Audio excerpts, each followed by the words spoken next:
Y2K trend ကပြီးလို့ Y3K တောင်ရောက်နေပြီမင်းကဘာလဲလာပြောနေရလဲဆိုရင် bro Y2K နဲ့တူကပ်ပါလာတဲ့ထဲမှာ City Boy wannabe တွေ live whip ဖို့ညံမမီတဲ့ archive fashion တွေဆိုတာရှိသေးတယ် fashion trend တွေမှာအဆင့်5ဆင့်ရှိတယ်ပထမအဆင့်ကဒီဇိုင်နာတွေကသူတို့ရဲ့ဒီဇိုင်းအသစ်တွေ silhouette အသစ်တွေကိုစတင်မိတ်ဆက်တဲ့အဆင့်အဲ့ကနေမှဒုတိယအဆင့်ဖြစ်တဲ့လူတွေရဲ့စိတ်ဝင်စားမှုမြင့်တက်လာတဲ့အဆင့်ပေါ့ fast fashion တွေကအစားအနည်းဆက်ဆုံးတူရာတွေလိုက်ထုတ်လာကြပြီတတိယအဆင့်ကိုရောက်တော့ဒီ trend ကလုံးဝထွတ်တိတ်ကိုရောက်နေပြီအရန်ကောင်းနေပြီပေါ့စတုထအဆင့်မှာတော့ဒီ trend ရဲ့လူကြိုက်များမှုတွေကတဖြည်းဖြည်းကျဆင်းလာပြီပြင်စမအဆင့်ကိုရောက်တော့ဒီ trend ကိုလုံးဝ anti အဖြစ်သတ်မှတ်လိုက်ကြပြီ you know what I'm saying City Boy wannabe တချို့ကတော့သူများတွေကအကုန် PC လို့ slate ဖွာနေချိန်မှာသူတို့ကတော့အခုမှအထွတ်ထိပ်ရောက်ပြီးကောင်းနေကြတော့ဆိုတော့မင်းတို့သိတဲ့အတိုင်းပဲ Y2K trend ကြီးကအရန်ကိုကြီးထွားခဲ့တယ် micro trend တွေနဲ့မတူပဲဘာလို့အဲ့လောက်ထိကြီးထွားခဲ့ရတာလဲဆိုရင် fashion world မှာ20 years rule ဆိုတာရှိတယ်ဒီနေ့ခေတ်စားနေတဲ့ຢာတွေကနောက်20ကြာရင်ပြန်ခေတ်စားမယ်ဆိုတဲ့ rule ပေါ့1939ခုနှစ်တုန်းက fashion သမိုင်းပညာရှင် James Lever ဆိုတဲ့ဘဲက fashion ပေါ်လူတွေရဲ့အမြင်ဘယ်လိုပြောင်းလဲသလဲဆိုတာကိုရှင်းပြခဲ့တဲ့အချိန်စရာအရဆိုရင်250ကြာမှပြန် trend မယ်လို့ဒီဘဲကသတ်မှတ်ခဲ့တယ်ဒါကသူ့ခေတ်သူ့အခါမှာတော့ဟုတ်ခဲ့ပါတယ်ဒါပေမဲ့နှစ်တည်ကြာလာတာနဲ့ည50 years rule ကနေပြီးတော့20 years rule ထိကိုကျုံဝင်လာခဲ့တယ် you know what I'm saying Y2K trend ကပြီးလို့ Y3K တောင်ရောက်နေပြီမင်းကဘာလဲလာပြောနေရလဲဆိုရင် bro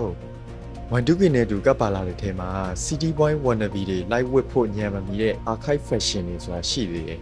Alright let me continue authentic ပစ္စည်းတစ်ခုကို20သက်တမ်းပြည့်မှ vintage လို့ခေါ်လို့ရတယ်20မပြည့်မချင်းကတော့ just a thrift ပဲ archive ဆိုတာကတော့တစ်ချိန်ကavant-garde ဖြစ်ခဲ့ဘူးတဲ့ကောင်တွေလို့ပြောလို့ရတယ် avant-garde fashion နဲ့ anti fashion နဲ့ကတူသလိုလိုမတူသလိုလိုနဲ့တူနေတာမျိုးပေါ့ avant-garde fashion ကတော့လွယ်လွယ်ပြောရမယ်ဆိုရင်ပုံမှန် look တွေနဲ့လုံးဝမတူပဲအရန်ခေတ်ရှစ်ပြေးလွန်းတဲ့ look မျိုးတွေသူတို့ကြည့်လိုက်မယ်ဆိုရင် Power Ranger တွေလိုစက်ရုပ်တွေလိုနာဂကရောက်လာကြတဲ့ time traveler တွေလိုပဲ anti fashion ဆိုတဲ့အခေါ်အဝေါ်ကတော့စန့်ကျင်မှုတွေလုပ်တဲ့အခါသုံးတာပေါ့လှတဲ့အရာတွေကိုပဲအလှအဖြစ်သတ်မှတ်နေကြတဲ့ခေတ်ကာလမှာငါတို့ကမလှတဲ့အရာတွေကိုအလှအဖြစ်သတ်မှတ်မယ်တို့တန်ရှင်းတည့်ရမှုကိုဦးစားပေးတဲ့ခေတ်မှာငါတို့ကတော့ညစ်ပတ်ဆုပ်ပြတ်တာတွေပဲလုပ်မယ်တို့အကြက်တွေခေတ်စားနေရင်ပွားပွားအကြီးကြီးတွေလုပ်မယ်တို့ဒီလိုလူ့ဘဝစာဒီဇိုင်နာတိုက်ရဲ့ဒီဇိုင်းတွေကို anti fashion လို့ခေါ်တာပေါ့ဒီလို anti လုပ်ရက်တွေကလက်ရှိခေတ်ကာလကိုထိုးထွက်ပြီးအနာဂတ်ကိုစမ်းသပ်ရရောက်တဲ့အတွက် avant-garde ရဲ့ effect တွေလည်းပါတာမို့ဒီနှစ်ခုကအတူတူပဲလို့အကြံပြသတ်မှတ်ထားလို့ရတယ်ဆိုတော့ဒီလိုတစ်ခေတ်တစ်ခါကအရန်ကိုခေတ်ရှစ်ပြေးလွန်းပါတယ်အရန်ကိုထူးခြားလွန်းပါတယ်ဆိုတဲ့အရာတွေက10နှစ်20ကြာသွားတဲ့အခါမှာတော့ archive ဆိုတဲ့ခေါင်းစဉ်အောက်ထဲကိုရောက်လာကြတယ် authentic ပစ္စည်းတစ်ခုကသူ့ဘာသာ20မကလို့30ရှိနေပါသေးဒီလို legendary သမိုင်းကြောင်းမရှိခဲ့ဘူးဆိုရင် just vintage ပဲ archive လို့ခေါ်လို့မရအောင်အထင်ရှားဆုံးသမိုင်းကတော့ Ralph Simons ရဲ့ Autumn Winter 01ဒီ bomber jacket က archive သမိုင်းရဲ့အထင်ရှားဆုံး piece တစ်ခုဖြစ်ခဲ့တယ်ဒီ bomber jacket အပါအဝင်တခြားသော archive piece တွေကို Kanye West က David Casavan စီကနေငှားပြီးပြန်မအပ်လို့ဆိုပြီး2022လောက်တုန်းကတရားစွဲခံရမှုသေးတယ် you know what I'm saying ဆိုတော့ Hello ကိုကိုစကားမပြောဖြစ်တာချပြီနော်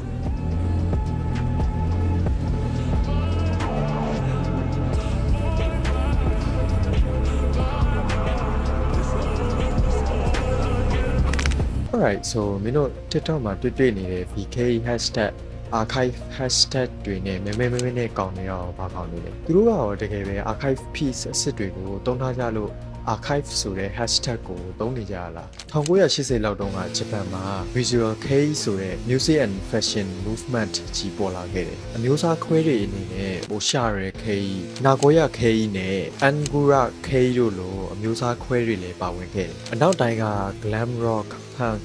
goth တွေရဲ့ influence တွေလည်းအများကြီးပါဝင်ခဲ့တယ်ဆိုတော့မင်းတို့မြင်တဲ့အတိုင်းပဲ1980ဆိုတဲ့ကာလာကြီးကိုတိတိတတ်တာကို anti လုပ်ထားတယ်မိန်းကလေးဆိုဒီလိုဝေးရမယ်ယောက်ျားလေးဆိုဒီလိုဝေးရမယ်ဆိုတဲ့ဂျပန်လူကြီးတွေရဲ့ရှေးရိုးဆွဲတွေကိုလည်း anti လုပ်တယ်1980ဆိုတဲ့ကာလာဆိုတာကမြန်မာနိုင်ငံမှာဆိုအစိုးကွင်းတိုင်းလုံးကောင်းနေလို့ရှိသေးတယ်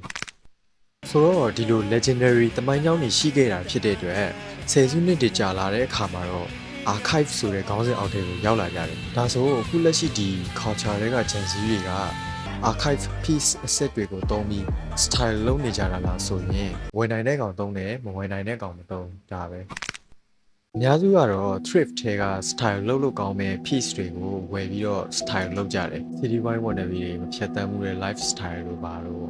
ဆိုတော့ဒီနေရာမှာပြောချင်တာကလူအများကသတ်မှတ်ထားတဲ့ archive တွေမှာမဟုတ်ဘူးကိုယ့်ရဲ့ဘဝထဲမှာလည်းသမိုင်းကြောင်းကြီးကြီးမားမားရှိခဲ့တဲ့ပစ္စည်းတိုင်းကိုကိုယ့်ရဲ့ personal archive အဖြစ်သတ်မှတ်လို့ရတယ် for example မင်းကဒီ outfit လေးဝယ်လာလို့သူမကမြင်လိုက်တာပါလို့ပေါ့အဲ့ဒါကမင်းရဲ့ personal archive outfit ပဲ alright so question time မင်းတို့ရော Japanese archive fashion ကိုဘယ်လိုမြင်လဲ try ကြည့်ချင်လားမင်းတို့စီမှာလည်း archive piece တစ်ခုခုရှိနေတယ်ဆိုရင် comment မှာပြခဲ့ပေးတော့ဒါပဲနောက်မှတွေ့မယ် La, la, la, la, la, la, la, la, la, la, la, la,